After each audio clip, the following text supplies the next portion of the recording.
Yo, what is up, YouTube? Redbird here. Today I wanted to share with you like what I've kind of landed on as far as like PvE healing build for Wand Dagger. It is a little bit off meta, but I think there's a lot of strengths here.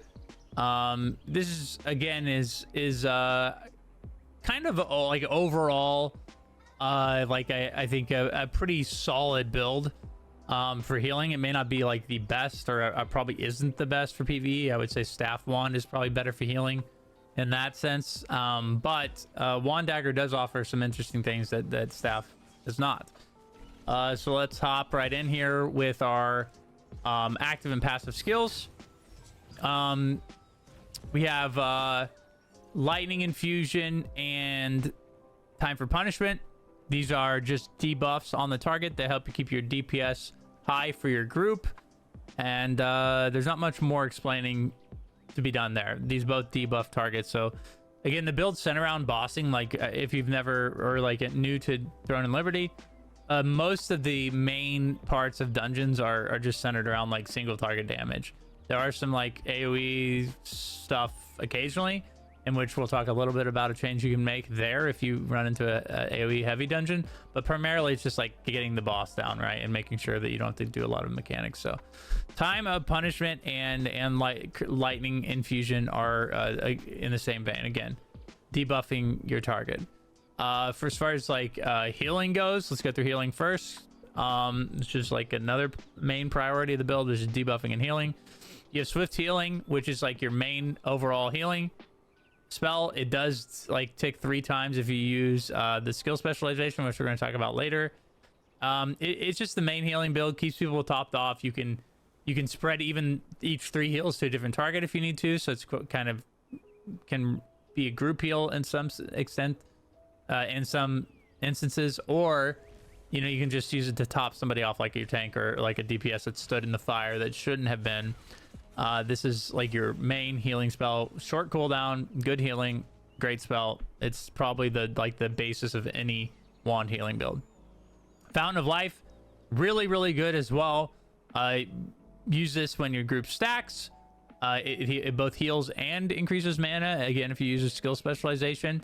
So you know, this build doesn't have any mana issues right now, and this is one of the main reasons that it doesn't, is Fountain of Life, and just making sure like you utilize it when your group's stacked for mechanics, or even like, you know, if you know there's not a lot of damage going or occurring as long as people dodge, then you can drop that on you and your ranged DPS, your staff users, and top everybody's mana off as well. Really good spell, again very essential to healing.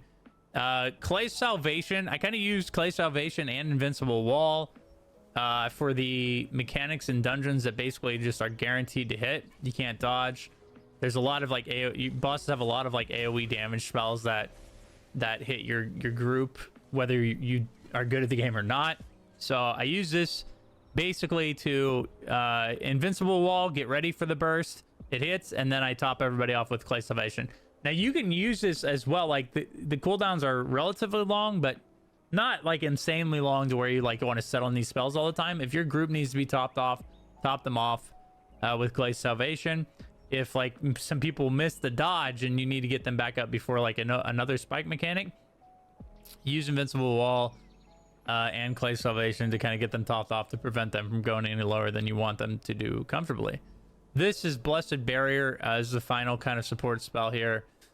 This basically, you can put this on a target to increase the healing received and increase their defenses. So again, like if someone gets really low or dangerous low, pop Blessed Barrier on them, hit Swift Healing, they go basically up to full. It's a really good combination, but you can't use this as much as you want. Blessed Barrier's cooldown is relatively long, so you do want to save it for like moments in the dungeon. As far as damage goes, pretty straightforward, like wand stuff, Touch of Despair, Corrupted Magic Circle, Cursed Explosion.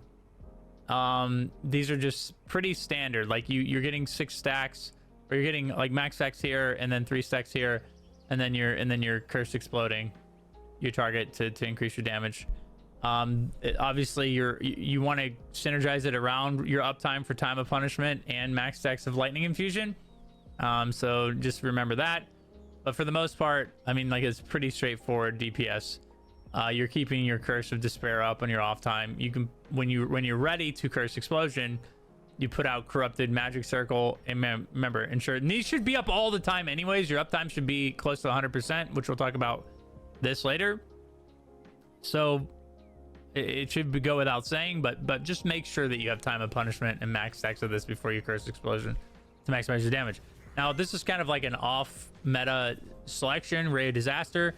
I really like this ability because it will make sure that your lightning infusion stacks go up to max as soon as possible when you enter a fight.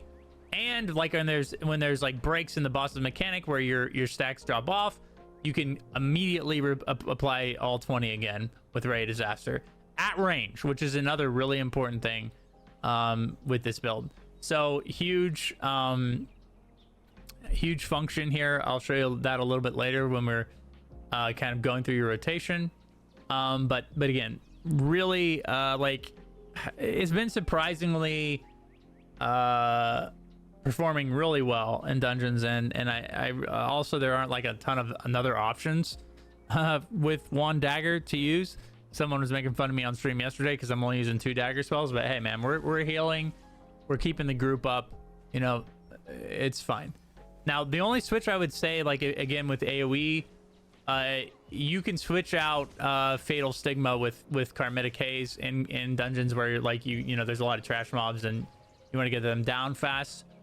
During the trash mobs, just switch to Karmitic Haze or Karmic Haze out for Fatal Stigma, and then when you get to the boss, just make sure you switch it back, because Fatal Stigma is the final DPS spell.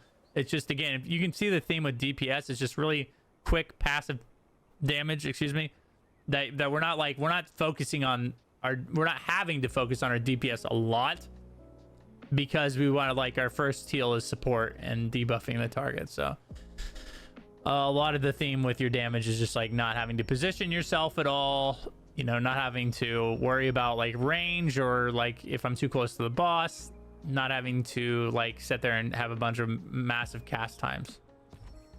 Let's look at the passives real quick.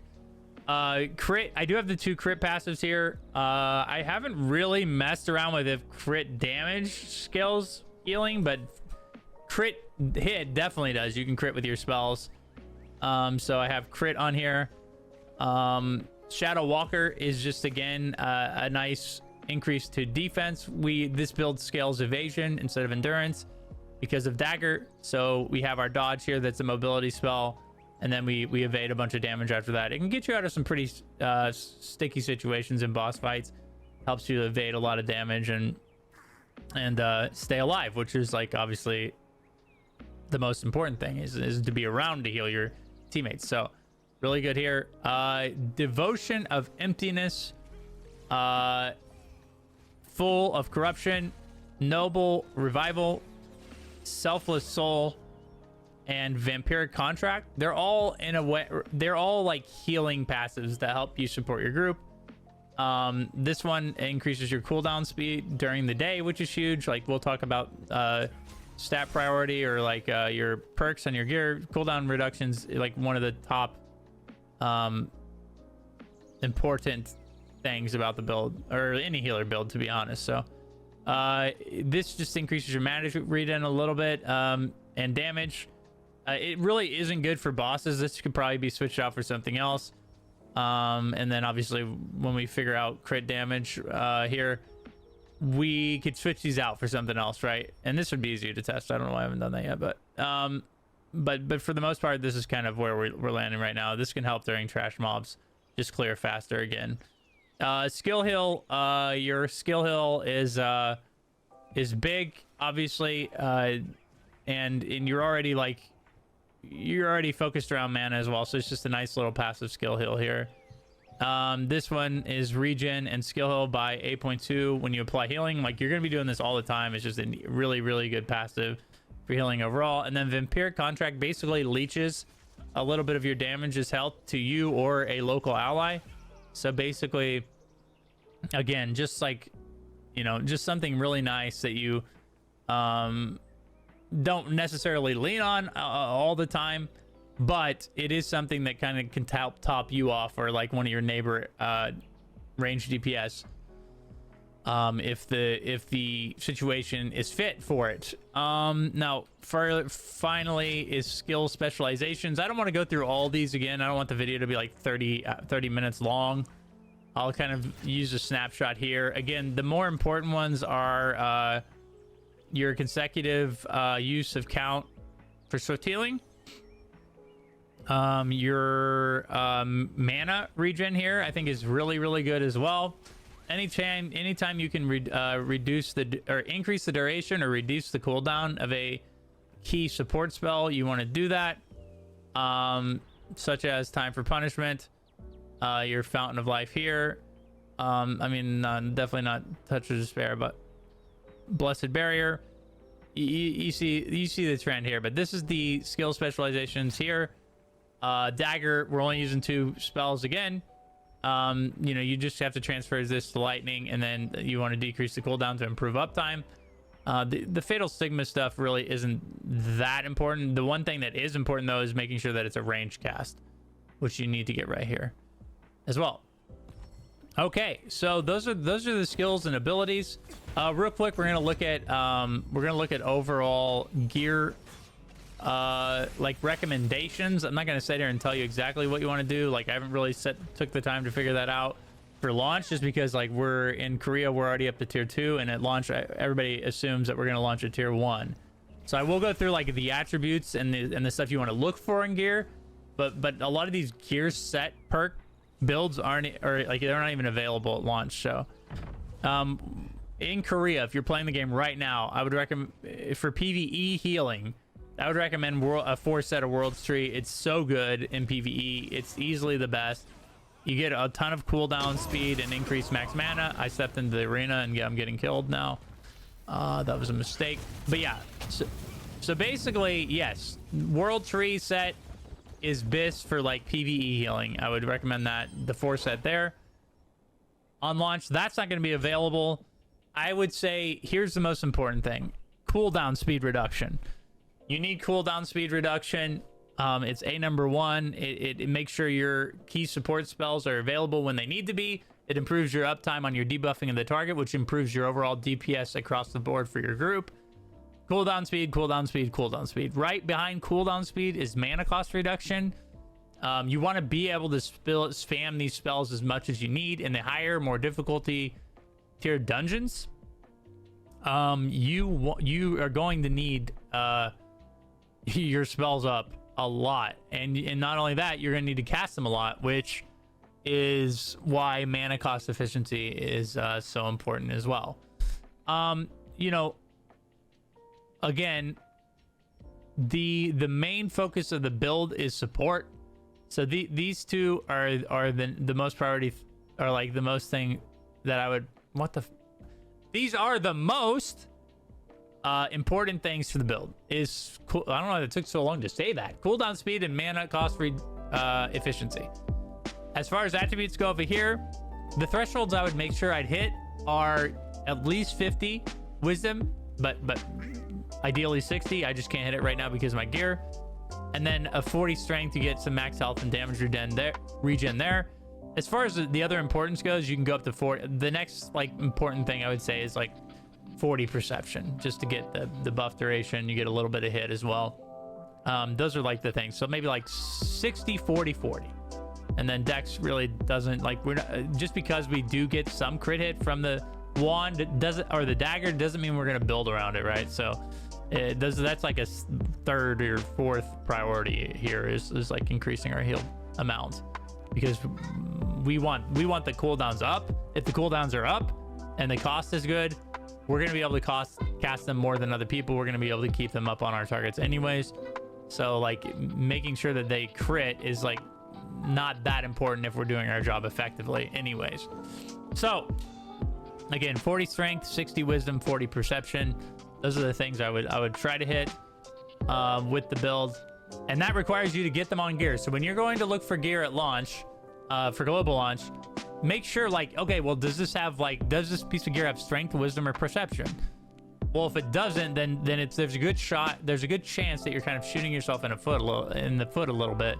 In the stat department, you're probably going to miss some of your thresholds, which these are like free money here. So, you know, especially like 5% cooldown speed. We're getting 1650 mana by hitting 60. We get our debuff duration, which isn't that big of a deal, but again, you got to get the cooldown speed. Like, these are good, and these attributes already increase your max damage as well. So, you know, I would say like the priority on your gear, especially like when you're moving through blues or purples, like, does it have strength, wisdom, perception? Does it have cooldown speed or cost, which is like, I would say number one, like make sure that like your helmet offers cooldown speed. And then, you know, does it reduce my mana cost? You know, you can look for like max mana, which also scales your healing amount too. But I would say, you know, that probably lies slightly under this. So like cooldown speed first, then mana cost, efficiency, and making sure your attributes are right would be second, and then max mana would be third. There. So hopefully that breaks that part down. Again, I don't have specific gear recommendations for you. Just leave some messages in the comments if you're like having trouble deciding. Okay, so here is the final like section I want to leave you with, which is like a little bit of recommendations for rotation or how you're going to get stuff done. Again, the main purpose of the build is healing and debuffing the target, and the dagger kind of helps out with that as well, which kind of makes it a little bit unique to other healing builds. Priority number one with opening a fight, you're trying to get your max stack the thundercloud here, and then you're trying to keep touch of despair up at all times. So you touch of despair, you apply your thunder clouds to your weapon, and then you use your ray. Now this ray combination with your thunder clouds is going to get you to max stacks immediately. As long as you keep that skill active, you are going to have almost like 100% uptime on your thundercloud stacks, which debuff your enemy for your team. See, as you can see, I just keep casting it, and it keeps the stacks up at 20. Those two things are very high priority. Making sure that touch of despair is up when it's, you know, when it's on cooldown or when it's off cooldown, and then keeping your thunder stacks up to debuff the enemy or the boss is number one for you. There are some mechanics that will kind of break that up into where like you can't keep the stacks on with your wand or your passive attack, and that's what you use Ray for. You use Ray to initiate, get the max stacks up, and then also if the fight breaks up the damage a little bit and you can't apply the stacks, you just apply them with Ray, which will get them back up as quick as possible. Again, uptime is of utmost importance. It's one of the most important things about the build, is just keeping these debuffs, these two debuffs active all the time if you can. Now, it is important to note that you can obviously deal like I would say like a moderate amount of damage to this build or with this build as well, but it isn't the number one priority. So I will mention that before we go through the DPS rotation.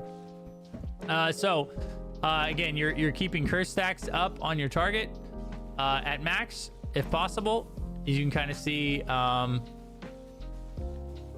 what that looks like here. Both debuffs are active. It's got 3 max staff curse, and again, I wouldn't recommend the wand I have. It curses around me, but typically that would be cast at range. Once you're there and you have all your debuffs active, you curse explosion and it starts your rotation over.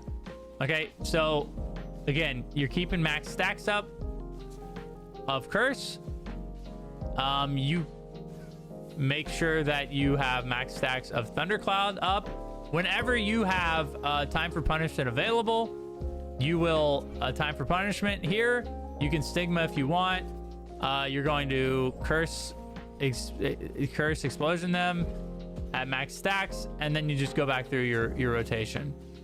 And again, I don't curse explosion unless you have both debuffs active.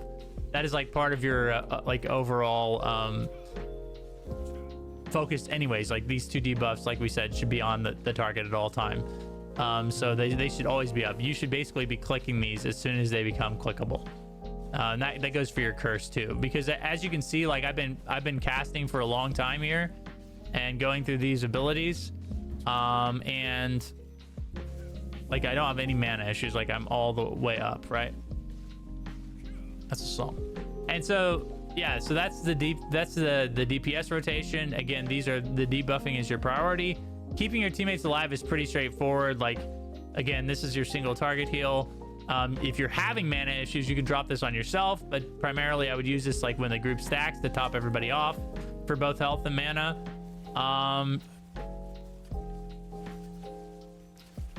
Also, you know,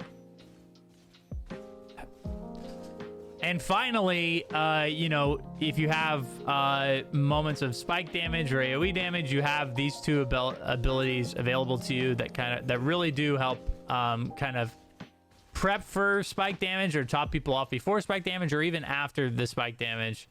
They're extremely useful to your squad. Oh, I know this like became like probably I guess super distracted at the end trying to explain things as I'm doing them. But hopefully it was helpful. If it's not, just let me know in the comments how stupid I am, or you can come over to twitch.tv/redbird and ask questions about the build. And again, I just want to get this out there. It like isn't perfect by any means, but it is something that I think is that I've been healing like the high tier dungeons with and having a lot of fun and obviously pretty effective as well. So I want to get this to you. Thanks for watching, guys. Really appreciate it. We'll have a lot more healer content on the channel soon, so I'll be putting together a one staff build, probably one sword and shield, and then one longbow. So if you're interested in healing builds, hit the subscription button. They'll be more organized and well done than this, I assure you. This is kind of something I wanted to get up quick because I don't plan on spending a lot of time with wand and dagger, just because I think it is probably like one of the least effective healing support builds. So thanks for watching, really appreciate it, and we'll see you in the next video.